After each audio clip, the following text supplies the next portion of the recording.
10 लाख करोड़ से हारेंगे Zelensky, Putin करेंगे आधा यूक्रेन साफ। रूस यूक्रेन युद्ध अब पूरी तरह से यूरोप युद्ध में बदलने लगा है। पिछले 48 घंटे में हालात इस कदर बदल गए हैं कि अब पुतिन ने भी मान लिया है कि जब तक यूरोपीय देशों पर सीधा हमला नहीं करेंगे तब तक यूक्रेन और रूस के बीच कोई समझौता भी संभव नहीं है। खुद ट्रंप ने दो टूक कह दिया है कि मुझे लगता है रूस यूक्रेन जंग अब तीसरे विश्व युद्ध में कभी भी बदल सकती है। अभी का सबसे खौफनाक पहलू ये है कि रूस ने यूक्रेन के साथ साथ यूरोप के कई देशों को भी निशाना बनाने का मन बना लिया है, जिसकी वजह से ये रिपोर्ट आनी शुरू हो चुकी है कि रूस अपनी सबसे नई हाइपरसोनिक मिसाइल ओरेशनिक से यूक्रेन के साथ साथ अब यूरोप के कम से कम 10 देशों पर हमले कर सकता है। दावा तो यहां तक किया गया है कि रूस की ओरेशनिक मिसाइल दिसंबर से ही हमले शुरू भी कर देगी। खबर यह भी है कि ब्रिटेन, फ्रांस, जर्मनी और पोलैंड समेत कम से कम 25 ऐसे यूरोपीय देश हैं जो अब यूक्रेन के कंधे पर बंदूक रख करके रूस के खिलाफ बड़ी जंग की तैयारी पूरी कर चुके हैं। पश्चिमी मीडिया के दावों के मुताबिक यूरोपियन यूनियन ने 90 अरब यूरो यानी लगभग 9,51,000 करोड़ भारतीय रुपयों के बराबर यूक्रेन को देने का ऐलान कर दिया है, जिसके दम पर यूक्रेन अब रूस से लंबी जंग करेगा।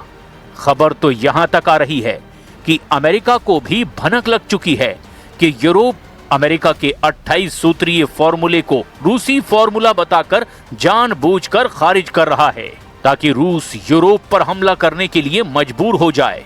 हम बुलेटिन की शुरुआत करते हैं पुतिन की उस ओरेशनिक मिसाइल से, जिसकी वजह से यूक्रेन से लेकर यूरोप तक इस वक्त कोहराम मचना शुरू हो चुका है।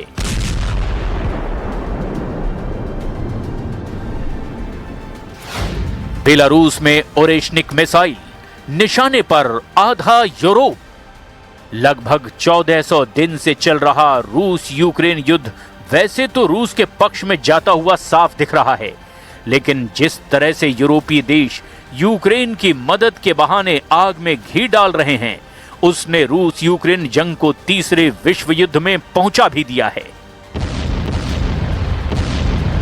और यही वजह है कि 15 अगस्त 2025 को जो पुतिन अलास्का में ट्रंप से मिलने के बाद यूक्रेन से समझौते को तैयार हुए थे, वही पुतिन अब किसी भी कीमत पर जंग रोकने को तैयार नहीं है।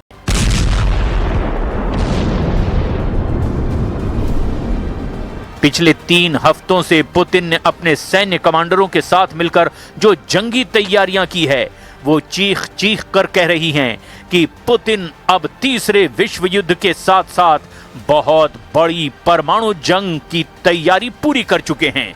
रूस ने यूक्रेन के साथ साथ यूरोप के खिलाफ अपनी सबसे घातक हाइपरसोनिक बैलिस्टिक मिसाइल ओरेशनिक भी उतार दी है, जो रूस और उसके जिगरी दोस्त बेलारूस की जमीन से यूरोप पर हमला करेगी। पुतिन ने ओरेशनिक से हमला करने के लिए कोई प्लान गुप्त नहीं रखा है, बल्कि डंके की चोट पर कहा है कि रूस अपने सभी दुश्मनों को ओरेशनिक मिसाइल से तबाह कर देगा। अब हम आपको वीडियो ग्राफिक्स के जरिए यह दिखाने की कोशिश कर रहे हैं कि रूस अपनी ओरेशनिक मिसाइल के जरिए अपने कौन कौन से यूरोपीय कट्टर दुश्मनों पर कहां कहां हमला करना चाहता है। इस वक्त पुतिन की आंखों की किरकिरी ब्रिटेन, फ्रांस, जर्मनी और स्पेन बने हुए हैं। ये यूरोप के मुख्य 4 देश रूस की जीत में सबसे बड़ा रोड़ा बनते नजर आ रहे हैं। खबर यह है कि रूस ने अपने सबसे जिगरी दोस्त बेलारूस की धरती पर अपनी हाइपरसोनिक बैलिस्टिक मिसाइल ओरेशनिक तैनात कर दी है, जहां से ब्रिटेन की राजधानी लंदन, फ्रांस की राजधानी पेरिस और जर्मनी की राजधानी बर्लिन और स्पेन की राजधानी मैड्रिड आसानी से निशाने पर आ जाएगी। अगर रूस ऐसा करता है तो यूरोपियन यूनियन में शामिल 27 देशों में से 4 सुपर पावर यूरोपीय देश तबाह हो जाएंगे और फिर रूस को चुनौती देने वाला कोई नहीं बचेगा। खुद राष्ट्रपति पुतिन ने दावा कर दिया है कि दिसंबर 2025 से ही रूस की हाइपरसोनिक बैलिस्टिक मिसाइल ओरेशनिक दुश्मनों को तबाह करना शुरू कर देगी। Каким мог бы быть возможный ответ России в случае возможной блокады Калининградской области, если, конечно, такой вопрос кому-то придет в Европе в голову? Подобного рода эти угрозы мы будем уничтожать. И все должны это понимать и отдавать себе в этом отчет, что действия подобного рода просто приведут к невиданной до этого момента эскалации конфликта и выведут его на совершенно другой уровень и расширят, вплоть до крупномасштабного вооруженного конфликта. Это все должны отдавать себе в этом отчет. भस्म करेगी पुतिन की ओरेशनिक मिसाइल। हम आपको ये दिखाते हैं कि पुतिन क्यों आधे से ज्यादा यूरोप को तबाह कर देना चाहते हैं, क्यों रूस को लगता है कि अमेरिका को अपनी शर्तों पर दबाना आसान है लेकिन यूरोप को दबाना बेहद मुश्किल है। इसे भी आप जरा समझ लीजिए। हम आपको दो वीडियो ग्राफिक विंडो दिखा रहे हैं जिसमें आप समझ पाएंगे कि कैसे पुतिन की ओरेशनिक मिसाइल आधे यूरोप का सफाया कर सकती है।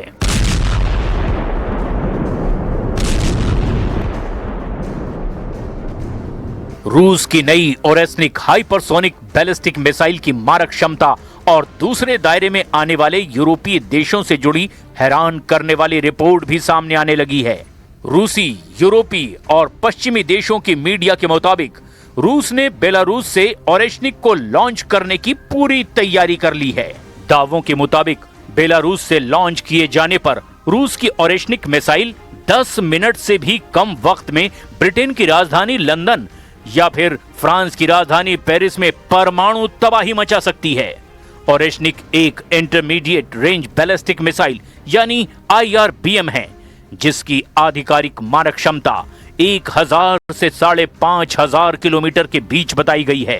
हालांकि कुछ रूसी रक्षा विशेषज्ञों के अनुसार इसकी अधिकतम सीमा 5000 किलोमीटर तक हो सकती है। कुछ रिपोर्ट के मुताबिक 5000 से 5500 किलोमीटर की रेंज में पूरा यूरोप और उससे लगभग सभी प्रमुख देश आ जाते हैं। रूस के निशाने पर मुख्य यूरोपीय शहर इसकी रेंज में हैं। रूस के पश्चिमी हिस्सों या फिर बेलारूस जहां से इसे 2025 के आखिर तक तैनात कर दिया गया है, यहां से बहुत बड़े हिस्से पर हमला कर सकती है। पश्चिमी यूरोप में लंदन, पेरिस, बेल्जियम की राजधानी ब्रुसेल जहां पर नेटो का मुख्यालय भी है, उसे आसानी से निशाना बनाया जा सकता है। जबकि पश्चिमी यूरोप में जर्मनी की राजधानी बर्लिन इसके हमले से बच नहीं पाएगी। दावों के मुताबिक ओरेशनिक मिसाइल 10 से 12 मैक यानी आवाज से 10 से 12 गुना तेज रफ्तार से हमला करती है। और यही वजह है कि मध्य और पूर्वी यूरोप में पोलैंड की राजधानी वार्सा, चेक गणराज्य की राजधानी प्राग जैसे और भी देश इसके निशाने पर आसानी से आ जाएंगे। जबकि बाल्टिक देश लिथुआनिया, लातविया, एस्टोनिया भी ओरेशनिक से बच नहीं पाएंगे। उत्तरी यूरोप में स्वीडन का स्टॉकहोम, स्वीडन, नॉर्वे का ओस्लो, फिनलैंड का हेलसिंकी, डेनमार्क का कोपेनहेगन ओरेशनिक के टारगेट पर हैं। जबकि दक्षिणी यूरोप में इटली की राजधानी रोम और स्पेन की राजधानी मैड्रिड भी ओरेशनिक के निशाने पर हैं। इसीलिए पुतिन बार बार यूरोपीय देशों को चेतावनी दे रहे हैं कि अगर यूरोप ने युद्ध विराम नहीं होने दिया तो फिर यूक्रेन के और भी बड़े हिस्से पर कब्जा कर लिया जाएगा।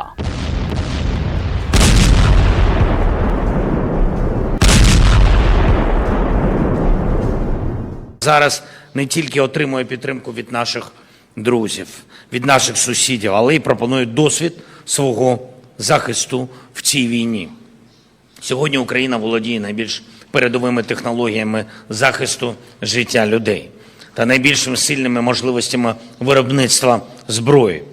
Зброї, яка є сучасною, яка є ефективною.